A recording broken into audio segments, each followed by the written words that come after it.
तो सबसे पहली वस्तु भगवान ने क्या बताई? ये आज आपको याद करके जाना है। यही आज सबसे पते की बात और काम की बात है। सबसे पहली बात, शास्त्र, सत्शास्त्र का अध्ययन हो।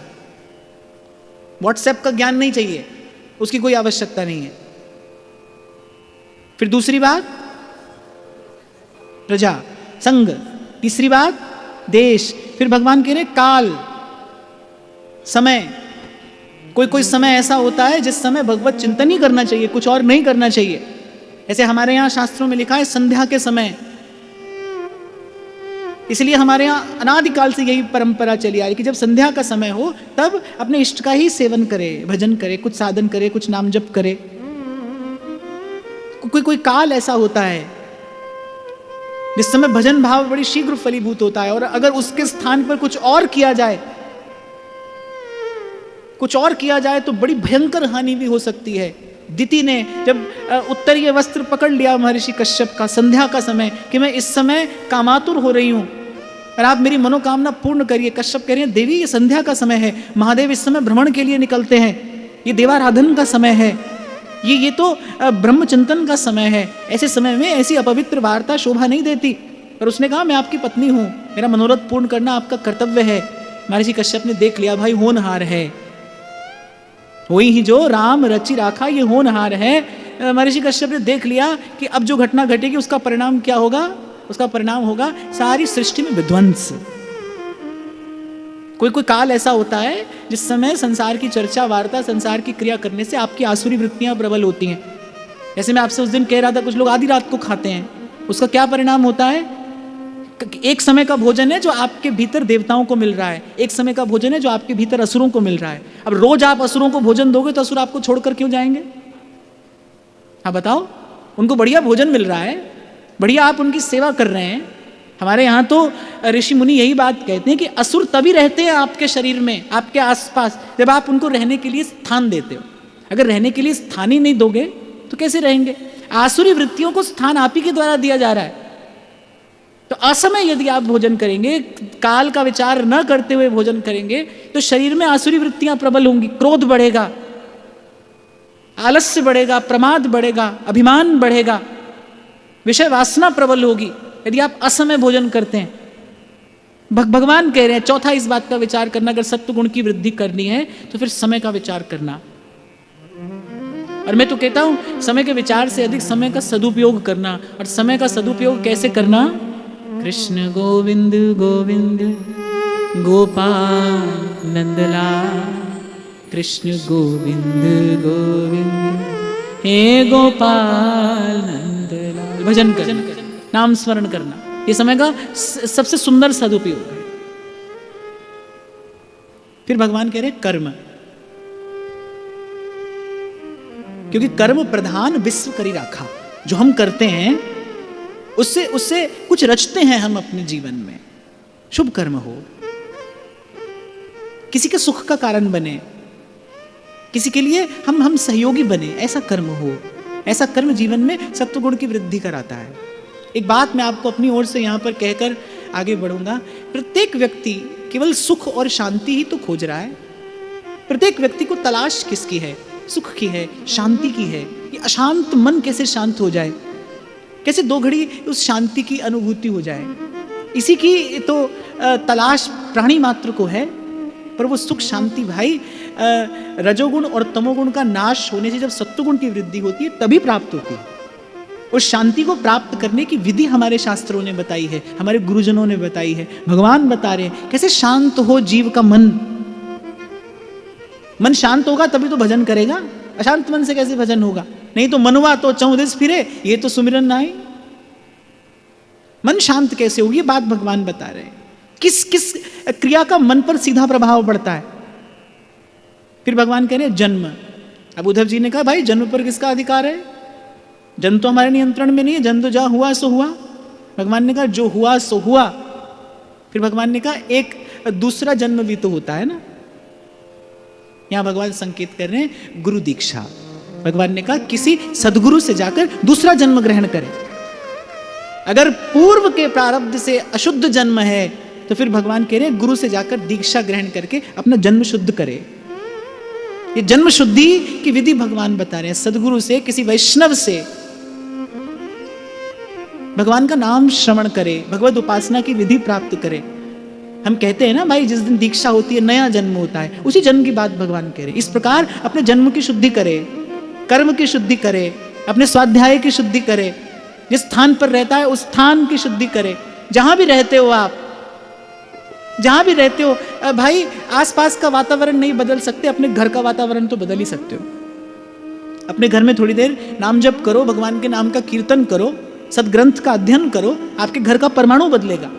दिन रात घर में वही संसार की वार्ता होगी, दिन रात घर में संसार की खींचातानी होगी, तो भाई भले यहां वृंदावन में रह लो तो भी घर का परमाणु बिगड़ेगा। तो यहां भगवान बता रहे किस किस प्रकार इन सब की शुद्धि करने से सत्वगुण की वृद्धि होती है। तो भगवान ने कहा कर्म शुद्ध करे, फिर भगवान ने कहा जन्म भी शुद्ध करे। तब उद्धव जी ने कहा भाई जन्म कैसे शुद्ध करें? भगवान ने कहा दीक्षा लेकर अपने जन्म को शुद्ध किया जाता है। वैष्णव गुरु से दीक्षा लेकर, किसी आचार्य की शरणागति प्राप्त करके जीव अपना जन्म शुद्ध करता है। कबीर कहते हैं ना, कहत कबीर सुनो वही साधो, अब मन का संशय भागा। नाम रंग लागा माई राम रंग ला, जन्म शुद्ध करे। फिर भगवान कह रहे हैं ध्यान। देखो ध्यान किसका होता है? हमको तो खुली आंख से भी संसार दिखता है, बंद से भी संसार दिखता है, जागे भी संसार दिखता है, सोए भी संसार दिखता है। सोए तो कोई ठाकुर जी थोड़ी सपने में आ जाते हैं, वो तो गोपी को आते हैं।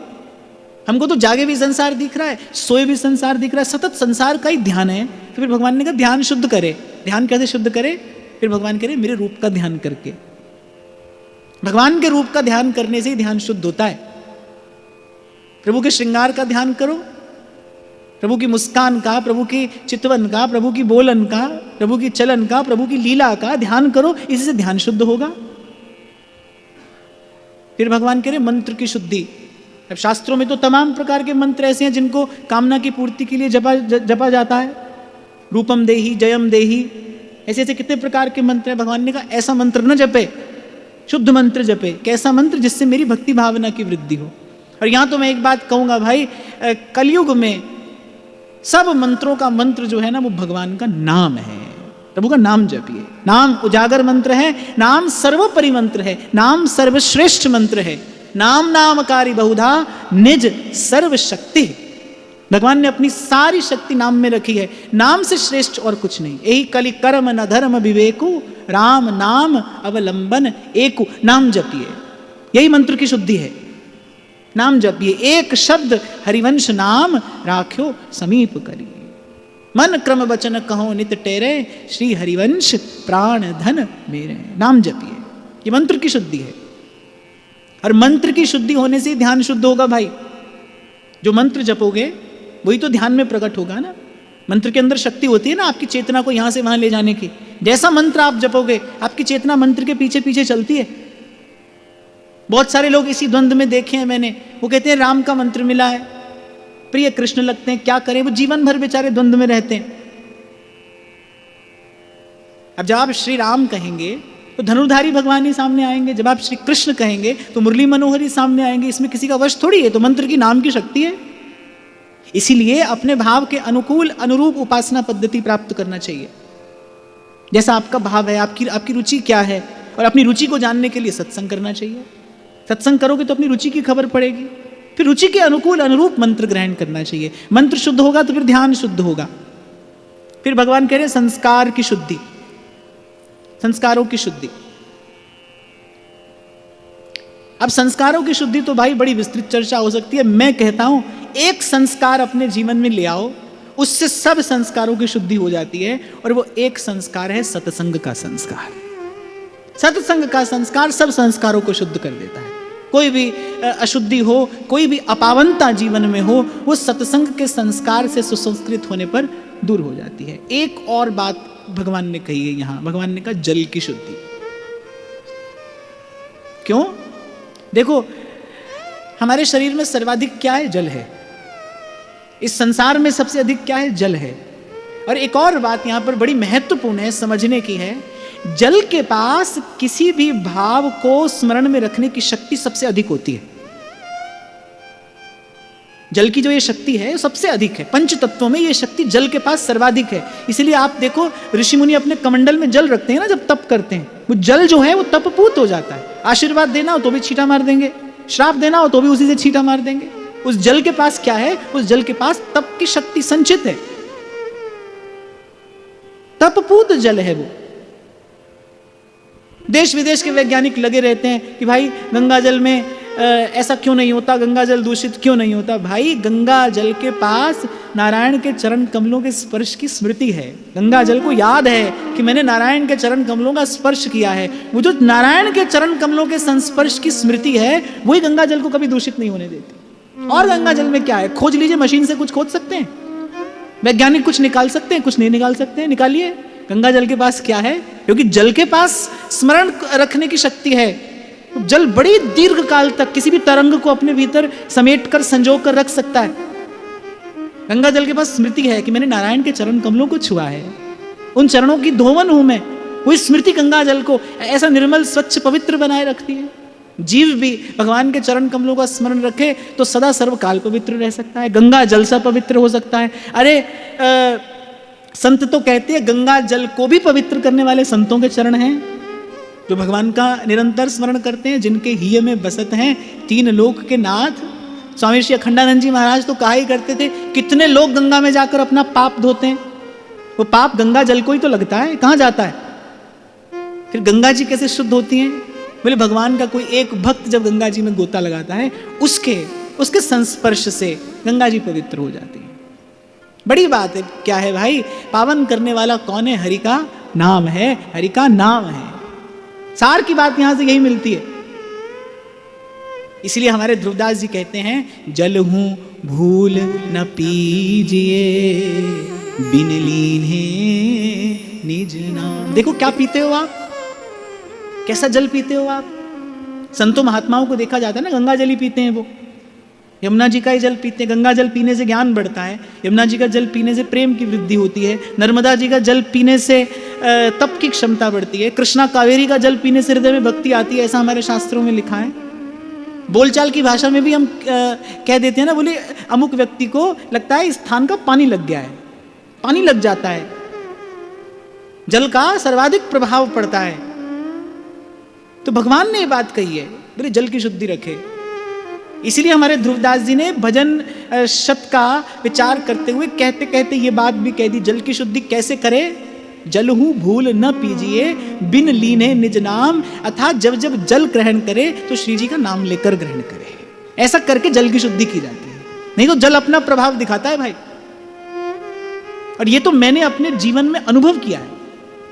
इसीलिए ब्रज के वृंदावन के रसिक संत कहते हैं, तात तजऊं सुत भ्रात तजऊं पितु मात तजऊं कछु सोच न हानि, पर श्री ब्रज की रज ना ही तजे मोहे हो न तजो करुआ को पानी। करुआ का ही जल पिएंगे, क्यों? वृंदावन की रज का स्पर्श करके आ रहा है। भगवत रसिक देव तो कहते हैं, परम पावन करुआ को पानी जाके पिए हिये में आवे मोहन राधा रानी। वे करुआ का जल पीने से हृदय में प्रिया प्रीतम आने लगते हैं। ये वृंदावन की रज की महिमा है। तो इस प्रकार जल की शुद्धि, तो सबसे पहले शास्त्र, फिर भगवान ने कहा प्रजा माने संग, फिर भगवान ने कहा देश काल अर्थात समय, कर्म, जन्म, मंत्र, ध्यान, संस्कार, जल। भगवान ने कहा इन सब की शुद्धि हो जाने से फिर जीवन में सत्वगुण बढ़ता है। सत्वगुण बढ़ने से जीव धर्म को धारण करने योग्य बनता है, और धर्म को जब धारण करता है तब मेरी भक्ति हृदय में आती है। अब उद्धव जी के मन में एक और प्रश्न खड़ा हुआ। उद्धव जी पूछते हैं, विदन्ति मर्त्याः प्रायेण विषयान् पदमापदा तथापि भुंजते कृष्ण तत्कथम श्वखराजवत्। उद्धव जी ने पूछा कि प्रभु, प्राय करके सब मनुष्य जानते हैं कि बुरे काम का बुरा नतीजा, और ठीक बात कह रहे हैं उद्धव जी, सभी जानते हैं। छोटा सा बच्चा भी जानता है झूठ बोलना पाप है, चोरी करना पाप है। तो उद्धव जी कह रहे प्राय करके सब जीव जानते हैं कि बुरे कर्म का परिणाम बुरा आएगा, अशुभ कर्म का परिणाम बंधन है, सिर पर विपदा पड़ती है, आपदा पड़ती है, विपत्ति आती है, पर फिर भी जीव करता है। अच्छा उद्धव जी यहां पर क्या कह रहे हैं?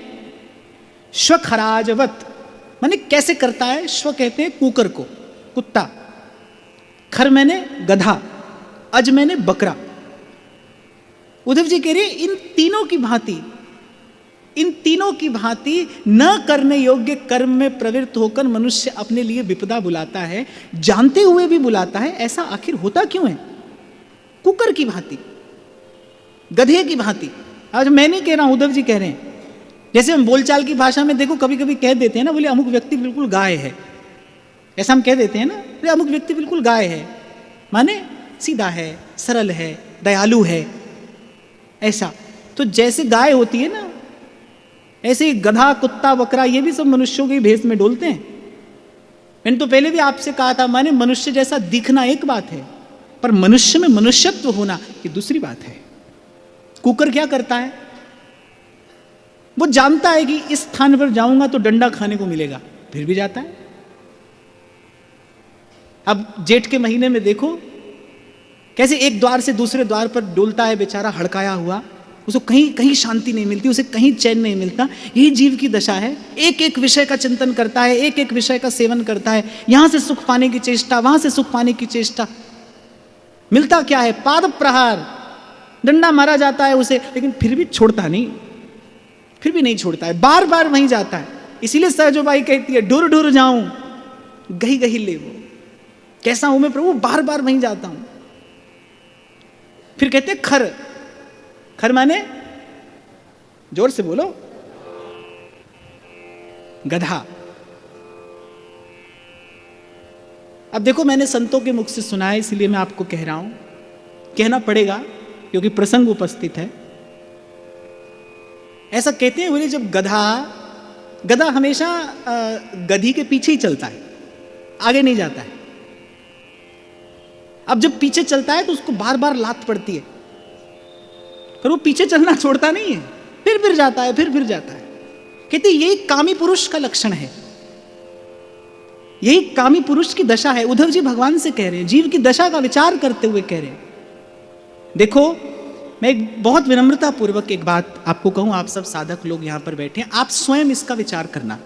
जब तक जीव स्त्री को माता की दृष्टि से देखता है तब तक उसका बल और बुद्धि बढ़ते हैं। माता का दूध पीता है तो हष्ट पुष्ट होता है, मां के चरण छूकर आशीर्वाद प्राप्त करता है तो लोक परलोक का वैभव प्राप्त करता है। जब तक जीव को माता की दृष्टि से देखता है उसका ओज तेज, उसकी बल बुद्धि की वृद्धि होती है। और जैसे ही विवाह के पश्चात वो स्त्री को भोग्या समझने लगता है, क्या परिणाम होता है जीवन में? बल घटने लगता है, शरीर शिथिल होने लगता है, धीरे धीरे होते होते हो जाता है। देखो हमारे यहाँ शास्त्रों में बिल्कुल स्पष्ट कहा गया है कि विवाह काम और वासना को बढ़ाने के लिए नहीं है, उसे नियंत्रित करने के लिए है, धीरे धीरे उसे समाप्त करने के लिए है। स्त्री भोग्या नहीं है। संतान उत्पत्ति हमारे यहाँ यज्ञ के समान पवित्र कार्य है। स्त्री का संग केवल संतान उत्पत्ति के लिए किया जाता है, शरीर की भोग और वासना को पूर्ण करने के लिए नहीं। और मैं तो आपको ये कह रहा हूं कि विनम्रता पूर्वक कह रहा हूं, आप स्वयं इसका विचार करना। मैं तो इसका चिंतन करता हूं कि जब तक जीव की, जब तक मनुष्य की, पुरुष की, जब तक स्त्री में मातृ दृष्टि रहती है, उसका बल बुद्धि उसकी शक्ति बढ़ती है। और जैसे ही वो स्त्री को भोग्या समझता है, जैसे ही स्त्री को भोग दृष्टि से देखता है, उसकी शक्ति क्षीण होनी आरंभ होती है, उसका जीवन निस्तेज हो जाता है, निष्प्राण होकर पड़ता है वो अंत में। यही बात उद्धव जी भगवान से कह रहे, जानता है वो, पर फिर भी क्यों आधीन है? कुकर की भांति संसार से अपमानित होता है, प्रताड़ित होता है, खर की भांति। देखो एक और उदाहरण संत देते हैं, बोले कि जैसे गधे को हरी हरी घास दिखाकर पहले बुला लेते हैं, और जब वो घास खा रहा होता है ना, फिर उसके ऊपर 2 मन का बोझ डाल देते हैं। ऐसे ही माया जीव को थोड़ा सा विषय सुख दिखाकर लुभाती है। तभी तो हमारे ध्रुवदास जी कहते हैं, विषय चुगा जिन चुगे मन, चुगत कछुक सुख होई, और फिर फांसी ऐसी पड़े कि तिहि सम दुख न होई। दूल्हा बन के जाता है व्यक्ति, बोले जमाई बाबू आए, जमाई राजा आए हैं, कुंवर जी आए हैं, भगवान का रूप ही बना देते हैं उसे, माला पहना रहे हैं और जूता पाँव में पहना रहे हैं और मुख में भोजन का एक एक ग्रास दिया जाता है। वो भी बेचारा बड़ा राजी होता है, वो भी बड़ा प्रसन्न हो रहा होता है। उसे ये खबर नहीं है मेरे सर पर कितना बड़ा बोझ पड़ने वाला है। पड़ता है कि नहीं पड़ता है? तो आप तो नहीं बोलोगी, आप तो बोल सकते हो। पड़ता ही है भाई। मुझसे एक बार किसी ने पूछ लिया, बोले आपको क्या अनुभव है इसका? मैंने कहा भाई किसी जन्म में तो हमारे सर भी पड़ा ही होगा, हम भी उसी गली से होकर ही आए हैं। ठोकर खाकर ही तो जीव सीखता है, संभलता है। पर भाई वस्तु स्थिति तो यही है ना, सत्य तो यही है। चुगत कछुक सुख होई, ऐसा ध्रुवदास जी कह रहे हैं। अरे उस विषय का सेवन करने में अल्पकाल के लिए तो सुख मिलता है, सुखानुभूति होती है, पर फिर फांसी ऐसी परे तिहि सम दुख न होई, तिहि सम दुख न। और ये बात जो मैंने कही, ये बात स्त्री और पुरुष दोनों के लिए ही है। पुरुष के लिए स्त्री का चिंतन और स्त्री के लिए पुरुष का चिंतन।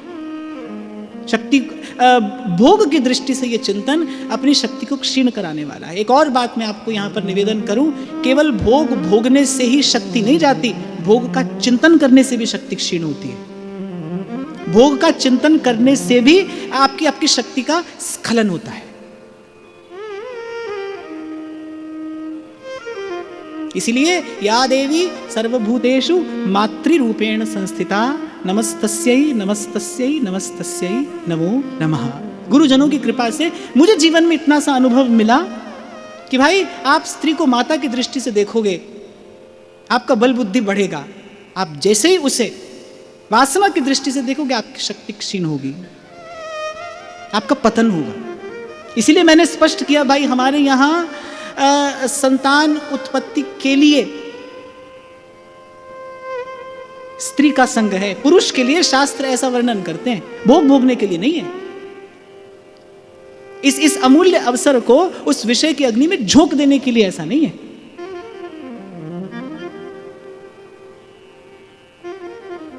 फिर भगवान कह रहे अज बकरा, उद्धव जी ने कहा, फिर तीसरा उदाहरण देते बकरे का। खूब पहले उसको खिलाया पिलाया जाता है, माथे पर तिलक भी लगा रहे हैं, पूजा भी हो रही है उसकी, पर फिर बेचारा कटता है, मरता है। ऐसी जीव की दशा है, यही जीव की दशा है। तो उद्धव जी ने कहा कि प्रभु, जानते हुए भी जीव इस प्रकार पशुवत अपना जीवन नष्ट कर रहा है, पशुवत इस देव दुर्लभ अवसर को अपने हाथ से गंवा रहा है। इसका कारण क्या है? भगवान ने कहा इसका कारण जीवन में रजोगुण और तमोगुण का बढ़ना ही है। रजोगुण और तमोगुण के बढ़ने से मनुष्य जो है प्रमत्त हो जाता है, प्रमादी, निरंकुश, उच्छृंखल। ना वो शास्त्र पुराण की बात सुनेगा, ना वो गुरुजनों की बात सुनेगा, न मानेगा। उच्छृंखल, उसी मद में मदांध हुआ। लेकिन कर क्या रहा है? अपना जीवन नष्ट कर रहा है, कुछ नहीं। एक बात तो भाई गांठ बांध लेना कि लाभ भी आपके कर्म से आपका ही है, हानि भी आपकी है, किसी का नहीं है। किसी को लाभ हानि आप नहीं पहुंचाते। जो कर रहे हैं अपने लिए संचित कर रहे हैं हम। इसीलिए गोस्वामी जी कहते हैं, काम क्रोध मद लोभ सब नाथ नरक के पंथ, सब परिहर रघुबीर नहीं, भजहु भजहि जेहि संत, भजहु भजहि जेहि संत। और सब जुड़े हैं एक दूसरे से। बहुत रजोगुण बढ़ा तो क्या होगा? काम बढ़ेगा, वासना बढ़ेगी। संसार के विषय का बहुत चिंतन करोगे तो उसको प्राप्त करने की चाह होगी, उसको प्राप्त करने की इच्छा होगी। सुनोगे भी यदि संसार के विषय के बारे में तो उसका चिंतन होगा, चिंतन करने से उसको प्राप्त करने का संकल्प होगा, और जब उसको प्राप्त नहीं कर पाओगे तो क्रोध उत्पन्न होगा। कामना पूरी ना हो तो क्रोध उत्पन्न होता है। इस प्रकार एक दुर्गुण अनेक दुर्गुण जीवन में ले आता है, एक बुराई अनेक बुराइयां जीवन में ले आती है। पर भगवान ने कहा इसका कारण यही है, इसका कारण है जीवन में तमोगुण और रजोगुण का बढ़ना।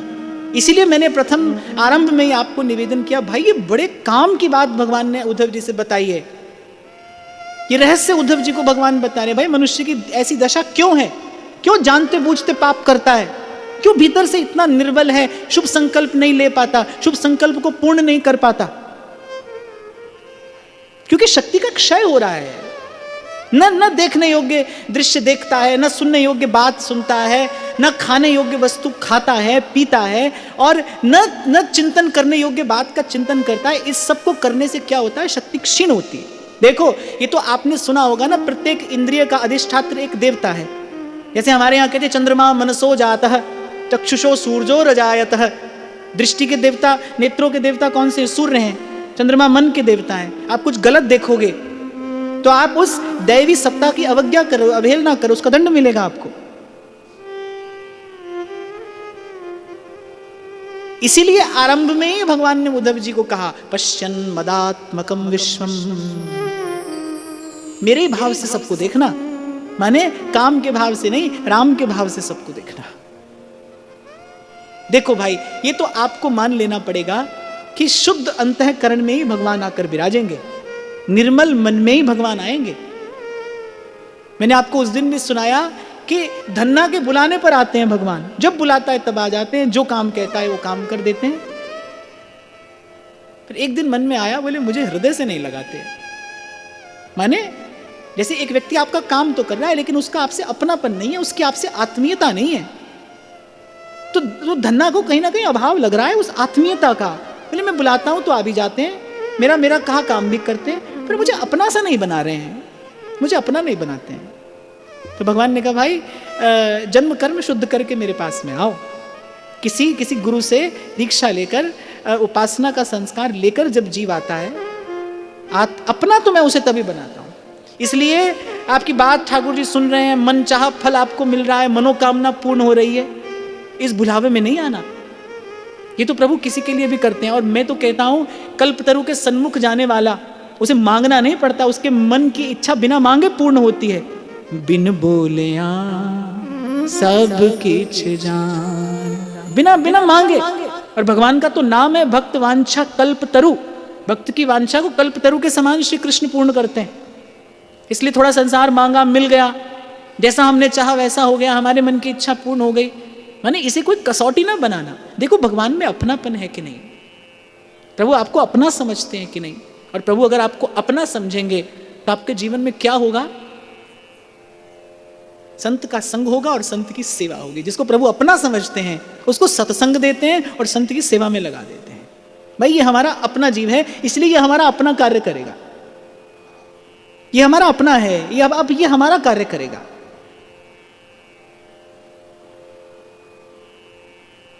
तो इस प्रकार भगवान ने बताया कि भाई यदि ये रजोगुण और तमोगुण बढ़ा तो यही जीव को नरक के द्वार तक ले जाता है। इसलिए भगवान ने कहा कि पहले हमने बताया कि किस प्रकार सत्वगुण को बढ़ाना है, और ये बहुत आवश्यक है साधक के लिए, तो बहुत ही आवश्यक है। इसी कारण जीवन में सावधानी आएगी। मैं बार बार आपको कहता हूं ना भाई, साधक वही जो सावधान रहे। कैसे रहे सावधान? कैसे जगा रहे? कैसे पल पल सजग रहे? कैसे जीवन में प्रमाद ना आए? आपको स्मरण हो जब भक्त के गुणों का लक्षण भगवान कह रहे हैं तो भगवान ने कहा अप्रमत्तो गंभीरात्मा, वो प्रमादी ना हो। देखो बेपरवाह होना एक बात है, लापरवाह होना दूसरी बात है। भक्ति जीव को बेपरवाह कहती है। ध्रुवदास जी ने भी कहा, ती रस के बल सबते बेपरवाह रहते हैं, कछु लेना न देना मगन रहना। पर वो बेपरवाही कुछ और है, लापरवाही कुछ और है। भगवान ने कहा लापरवाह नहीं होना है, बेपरवाह होना है। और बेपरवाह होने के लिए, उस बेपरवाही तक पहुंचने के लिए पहले भाई सजग होना पड़ता है। जैसे भगवान ने कहा ना कि सकाम कर्म के मैल को निष्काम कर्म से धोना है, ऐसे ही मगन होने के लिए पहले सावधान होकर करना है। मैं पूर्व भी आपको निवेदन किया, स्वामी श्री शरणानंद जी महाराज कहते थे कि ना तो बिनाई किए रहना है और ना ही सब कुछ करते ही चले जाना है। फिर करना क्या है? सही करना है, जो आवश्यक है वो करना है, जिसकी आज्ञा शास्त्र दे रहे हैं, जिसकी आज्ञा गुरुजन दे रहे हैं, और यहाँ तो जिसकी आज्ञा भगवान दे रहे हैं वो करना है। तो फिर भगवान कह रहे हैं कि सत्वगुण बढ़ाकर अप्रमत्तो नुयुंजीत मनोमय्यर्पयन् शनैः अनिर्विण्णो यथा कालम जितश्वासो जितासनः। फिर धीरे धीरे जीवन में संतुलन लाते हुए, आसन साधते हुए आसन साधना माने कुछ देर बैठकर शांति से भजन करना। मैं उस दिन आपको कह रहा था कि ऐसे भी नहीं करना कि भाई हम तो चलते फिरते ही भजन करते हैं, चलते फिरते ही भजन करते हैं। हाँ, चलते फिरते तो करना ही है, उठते बैठते करना है, सोते जागते करना है, पर भगवान कह रहे हैं थोड़ी देर एक आसन पर बैठकर जित श्वास जित आसना, स्वयं को साधते हुए एकाग्र होकर, भगवान ने कहा मेरा ध्यान भी करना है, नाम का जप भी करना है, गुरु मंत्र का जप भी करना है। और कह रहे इस प्रकार धीरे धीरे मयि अर्पयन् शनैः, भगवान ने कहा धीरे धीरे अपने मन को मुझ में अर्पण करते चले जाना है। पर यहाँ भगवान यही बात कह रहे हैं, भाई धीरे धीरे होगा, तेरी बनत बनत बन जाए। तो आज की वार्ता यहीं श्री जी के चरणों में निवेदन करते हैं। आप सबके हृदय स्थित प्रभु को प्रणाम, महाराज श्री के चरणों में प्रणाम।